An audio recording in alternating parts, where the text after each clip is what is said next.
반갑습니다. 부동산 투자 여행의 박일입니다.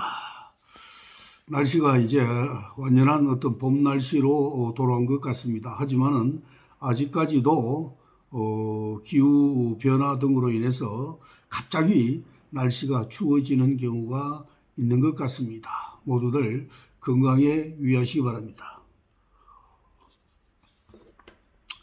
자, 오늘은 장기 미집행 도시계획, 도시군계획시설 부지 밖에 위치한 잔여지에 대한 토지도 매수 청구할 수 있는지, 즉 이 말은 쉽게 표현하면은 만약에 내 땅 위에 도로가 났습니다.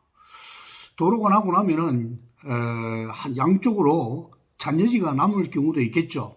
또는 한쪽으로 남는 경우도 있겠죠. 이와 같은 경우를 잔여지라고 하죠. 이 잔여지는 뭐 거기에서 농사를 지을 수도 없을 수도 있고 거기다가 집을 지을 수 없을 수도 있겠죠. 이럴 경우에 그 잔여지, 남은 토지를 역시 매수 청구할 수 있는지, 내 땅을 사가시오라고 할 수 있는지에 대한 내용을 가지고 말씀을 드릴까 합니다. 국토계획법에 의한 장기 미집행 도시군 계획시설 부지가 매수 결정된 경우에 해당 도시군 계획시설 부지 밖에 위치한 잔여지를 공치법을 준용해서 매수 청구할 수 있느냐 없느냐라는 내용입니다. 장기 미집행 도시군 계획시설 부지에 대한 매수 청구 제도는 도시군 계획시설 결정으로 인해서 토지를 종래의 허용된 용도대로 사용할 수 없게 되어가지고 토지의 매도가 사실상 불가능하고 경제적으로 의미 있는 이용 가능성이 배제되는 토지 소유자의 재산권에 대한 가혹한 침해를 적절하게 보상한다라는 제도다라는 것이 헌법재판소의 판결의 내용입니다. 즉 이 말은 아까 이야기했다시피 농지에 양쪽이든 한쪽이든 도로가 나고 잔여지가 남았을 경우에 도로가 나고 난 다음에 그 토지에 농지에 농사를 짓기 위해서 출입이 어렵다든가 이럴 경우도 있겠죠. 왕왕 있습니다. 이럴 경우에는 한마디로 잔여지도 매수 청구를 할 수 있다라는 것이 헌법재판소의 판결이다라는 겁니다. 그런데 문제는 국토계획법에서는 매수 청구된 토지의 매수 가격, 매수 절차 등에 관하여 이 법에 특별한 규정이 있는 경우를 제외하고는 무슨 법을 준용한다고요?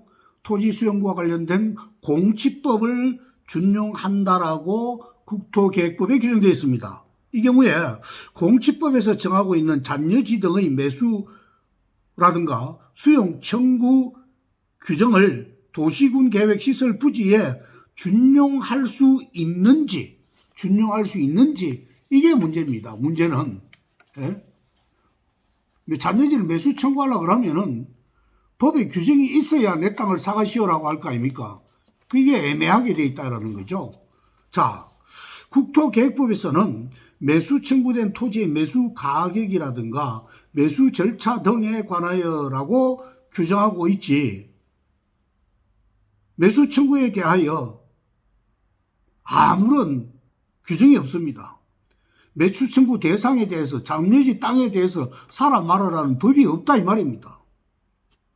따라서 명문상 매수 청구된 토지 외의 잔여지 부분에 대한 매수 청구에 관한 규정까지 공치법을 준용하는 것으로 보기는 어렵다라는 생각이 듭니다. 아울러서 공치법에서 규정하고 있는 잔여지 매수 청구는 공익사업의 시행으로 토지 소유자의 의사에도 불구하고 토지 소유권이 이전되고 그 결과 잔여지의 종래의 목적에 사용되는 것이 현저하게 곤란하게 됨에 따라서 그에 대한 보완수단으로 인정된 권리입니다. 근데 이에 반해서 국토계획법에서는 장기 미집행 도시군 계획시설 부지에 대한 매수 청구는 도시군계획시설 결정이 있는 상태에서 도시군계획시설 사업이 장기간 시행되지 않을 경우에 시설의 부지인 토지의 소유권을 유지되고 있지만 그 행사가 장기간 제한되기 때문에 그에 따른 보완수단으로서 인정하는 것입니다. 이 경우는 어디까지나 토지 소유자가 자유의사에 따라서 토지 소유권을 양도하려는 것이라는 점에서 공치법과 국토계획법의 규정 내용이 완전 다르게 해석이 되는 겁니다. 따라서 국토계획법에서 매수 청구할 수 있는 대상은 도시군계획시설 부지로 되어 있는 토지 중에서 지목이 대인 토지에 국한되어 있고 매수 청구된 장기 미집행 도시군계획시설 부지 밖에 잔여지죠. 밖에 위치한 잔여지는 매수 청구할 수 없다라고 보는 것이 법제처의 해석입니다. 자, 오늘은 장기 미집행 도시계획시설 부지 밖에 위치한 잔여지도 매수 청구를 할 수 있느냐 없느냐라는 점을 여러분들이 가지고 말씀을 드렸습니다. 좀 더 이런 내용을 구체적으로 여러분들 알고 있으면은 소유권 행사에 많은 도움이 될 것이다라고 저는 생각을 합니다. 수고 많았습니다. 좋아요와 구독 부탁드리겠습니다.